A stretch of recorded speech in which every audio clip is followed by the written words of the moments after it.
guys, welcome to Just Driven. Today, you're looking at two icons right here. And I mean real icons, not CGI stand-ins. These aren't props. This Charger, it's got a story in every weld. The Supra, it's not just a movie car, it's a fond memory. We built these cars to pay tribute to something that changed our lives, and a lot of yours too. I remember the first time I saw Brian and Dom hop in this Supra before heading off to Neptune's net, or Dom launch this beast into a wheelie. It wasn't just cool, it meant something. It made us want to get out into the garage and build. But here's the thing, somewhere along the way, this franchise got lost in the clouds. I mean, literally, cars in space, superhero physics, explosions without consequences. Now, from what we hear, they're cutting the budget for Fast 11.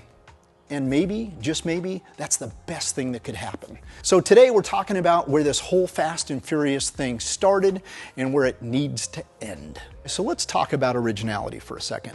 Most people don't even know this, but the first Fast and Furious wasn't just pulled out of thin air.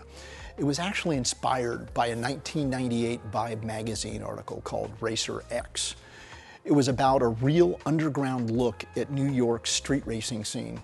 Real people, real culture, and real danger. That article lit the fuse for what became Fast 1. And now we've gone from Racer X to Control-C, Control-V. And let me show you what I mean. So in Fast X, there was this big action sequence in Rome. Dom's Charger barrels down this massive stone staircase. And it was pretty cool, but a little bit on the CGI side, but cool. But then I saw Mission Impossible: Dead Reckoning. It was the same exact staircase, but this time it's Ethan Hunt in a little yellow Fiat bouncing down those same exact steps like it's a cartoon, and honestly, the shots look way too familiar. Now, I'm not saying that they copied each other directly, but when two big budget franchises use the same exact stairs, the same angles, the same setup, that's not paying homage, that's recycling. The sad part, it used to be that Fast and Furious set the tone. Now it feels like they're just trying to keep up. And that's what happens when you lose sight of your roots, when you stop taking risks and start playing it safe. You want to know why we keep seeing the same movies over and over? Why we're on Fast and Furious 11 and still talking about who's coming back from the dead? It's simple. It's because Hollywood's not in the story business anymore. They're in the safety business. It costs over $200 million to make a blockbuster today, and that's before the marketing budget even kicks in. So the suits ask themselves, do we roll the dice on something original, or do we dust off a brand people already know? They're not picking stories, they're actually picking brands. That's why we've had 3 Batmans in 10 years, 9 Spider-Men, another Ghostbusters, another Matrix, and another Exorcist. They're not asking, is this great? They're asking, what does the algorithm say is safe? And I get it, studios are a business, but this machine they built, it's afraid to fail. And fear kills originality.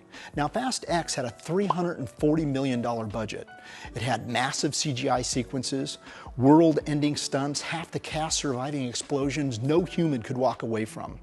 But word is, Fast 11, they're cutting the budget nearly in half, or possibly dropping it completely. And I know that sounds like a step backwards, but to me that might be the best thing to happen to this franchise in years. See, when you have that much money, you start forgetting what made these stories great in the first place. It's not the satellites, it's not the secret bunkers, it's not the tank chasing, helicopter jumping Dodge Charger.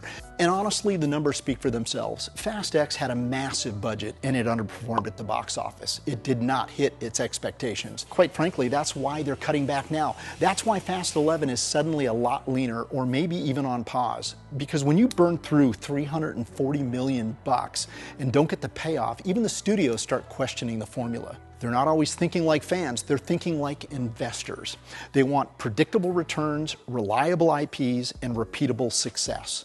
To them, a billion-dollar action movie is less about emotion and more about math.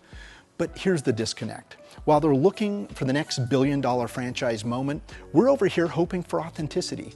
And when that balance gets out of whack, you get Fast X. Huge spend, lukewarm returns. That's the moment when even the studio has to stop and go, wait, did we miss the mark?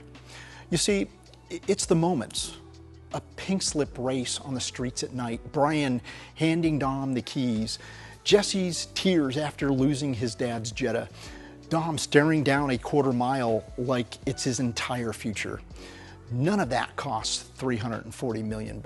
And if the studio's serious about slashing that budget, then maybe they'll be forced to cut all the fluff and bring back the heart. Word has it, the current script hasn't been well received. So when you think about how Fast X left off on this massive cliffhanger with multiple threads left hanging, just trying to explain where the story goes next would take a whole chunk of the budget. And now that the budget's been slashed, maybe they've kind of realized something, and that's they've kind of painted themselves into a corner. This is where writing matters more than ever. This is where story has to carry the weight. It's time to let the cast knock it out of the park with what they've always had, and that's heart. Let them act. Let them feel. Play up the tension, the loyalty, the brotherhood. I don't have friends. I got family. Make us care again. Imagine Fast 11 with no rocket cars, no nanotech, just chrome, muscle, JDM, grit, and redemption. Let the story breathe. Let the cars talk again. The truth is, the biggest special effect in this series wasn't a car flying through space. It was the effect of this Dodge Charger doing a wheelie while a kid in the theater sat there and whispered, "I want that car." Because somewhere along the line, the Fast saga went from Civics stealing DVD players to Dom launching off cliffs and cars flying into space. So maybe, just maybe, they'll bring it back to the streets. Ask any real gearhead what got them hooked, and they'll tell you it started in a theater. Not with a plot, not with some government conspiracy subplot. It started with the cars. You saw Bullet drifting through San Francisco with zero CGI. You saw Memphis Rain stealing Eleanor like it was the last horse in a burning stable. You heard that GT40 screaming down the Mulsanne Straight in Ford versus Ferrari, and something clicked inside. And when Fast and Furious came along, man, it was ours. It was Civics with green neon, Supers versus Ferraris, Charger versus Train. It was turbo timers, slap shifters, NOS. It made us believe we could build something, not just fast, but ours. That's what these movies did. You didn't just want to watch it, you wanted to go home, open your hood, and start. I remember watching Brian and Dom pull out of the garage in that bright orange Supra for the first time, and for a lot of us, that was the moment. It wasn't about war, it wasn't about the end of the world, it was about that car, that garage, that build, that camaraderie, that bond. We didn't fall in love with these films because of explosions. We fell in love because we saw ourselves in them. Kids who didn't have much, but had passion.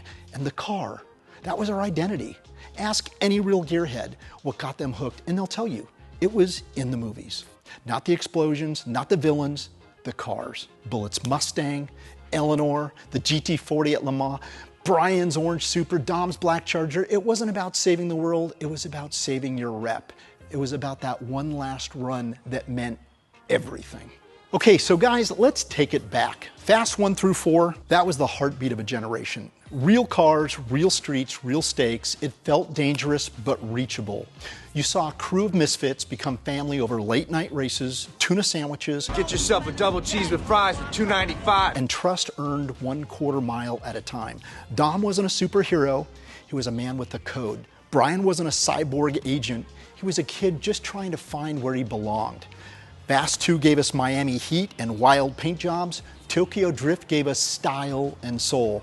And Fast 4, well, that brought back the crew that started it all. You could feel the tension in every single race. You could hear the motor strain in every gear, followed by hundreds of horses screaming through those glorious exhaust notes. And sure, it was stylized, but it was believable. You knew that guy who ran Pinks. You knew the girl who tuned imports better than anyone on the block. But after that, things changed. The crew went global. The races got fewer, the cars became props, and the streets, they got replaced by green screens. Now don't get me wrong, there were still fun moments, but that soul, the grease under your nails, bootleg DVD, chop shop, spray paint kind of soul, that's what we've been missing. Fast 11 doesn't need to be louder, it needs to be closer. Closer to the roots, closer to the pavement, closer to that little garage where Dom kept his dad's Charger waiting for the right moment. Fast 1 through 4, man, that was the golden era. Grounded, real stakes, NOS, tuner culture, brotherhood. Fast 5, yeah, still strong, but By Fast 9, we're riding rocket-powered Pontiac Fieros into orbit. That's not fast, that's fiction. And if Fast 11 is really going to be the end, then they better bring it back to where it all started. So you know what's crazy? It's been over 20 years since Dom and Brian lined up for that first race. Damn. 2 decades, and these characters have grown with us. We've seen weddings, we've seen losses, births, reunions. It's been one hell of a ride. But here's the thing. Action movies don't know when to let their heroes evolve. I'm not saying Dom can't throw a punch or Letty can't handle a wheel, but man, you don't have to be a superhero to be a legend. Let them age like legends do. Let Dom be the guy who mentors the next generation. Let Roman finally grow the hell up. Let Tej take the tech back to the streets instead of satellites. There's so much power in a quiet moment with these characters. A scene in a garage, a late night talk over beers. Not every scene has to have missiles. And for once, it'd be powerful to see our heroes pass the keys. Not because they're done, but because they've got something to teach. That's what Fast 11 could do better than any of the others. Give us that next chapter. Let this family be more than just survivors. Let them be builders. Look, I got nothing but love for this cast, but Vin ain't 25 anymore. Neither are we, nor am I. And that's okay.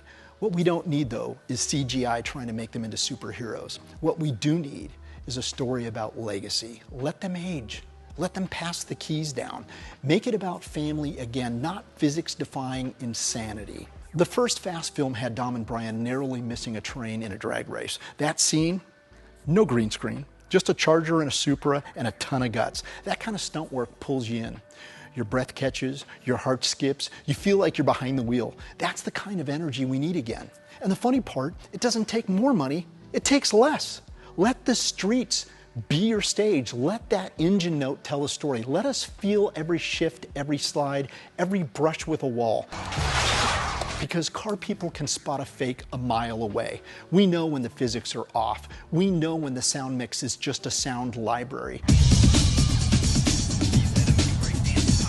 And we know how good it feels when you see something practical, something dangerous, something real.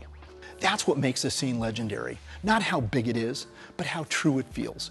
What made us clench our teeth back in the day, it was the sound of an actual motor.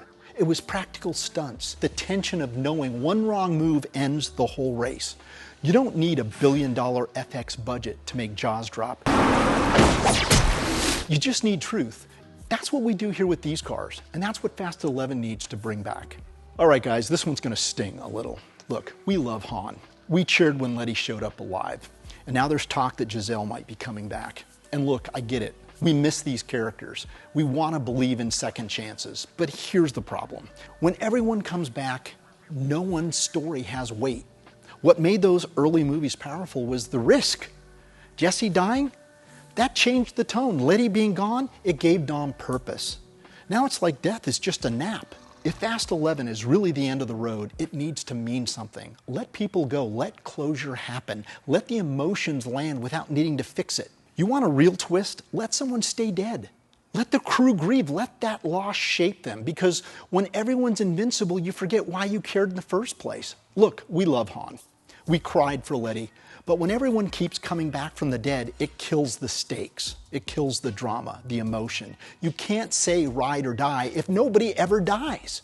Fast 11 should close chapters, give us real goodbyes, not just cameos. If this is really the last ride, then give us the ride we deserve. Don't take us to space, don't drop tanks out of airplanes, just take us home.